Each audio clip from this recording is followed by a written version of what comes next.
Έλα διακοπή έτσι. Καλησπέρα παιδιά, παλικάρια over. Πάλι φίλε, σε ακούμε μια χαρά. Εδώ στο Αγρίγι έρχεσαι 9-5, 9-10, πολύ καλά.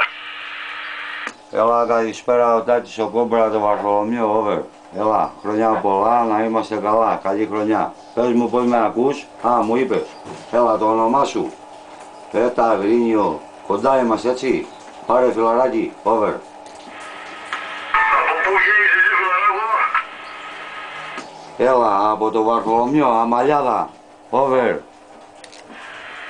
Από το χωριό του Παλαντάης, εκεί κοντά. Είμαστε κοντά εμείς φίλε. Καλά ακούγεται, μια χαρά. Να είσαι καλά και σε σένα καλή χρονιά, ό,τι επιθυμείς. Τι δουλειά έχει το Βαρθολομείο με την Αμαλιάδα, ρε. Από το Βαρθολομείο πρέπει να πας στη Γασούνη, από τη Γασούνη να πας στα Σαβάλια και από τα Σαβάλια να πας στην Αμαλιάδα.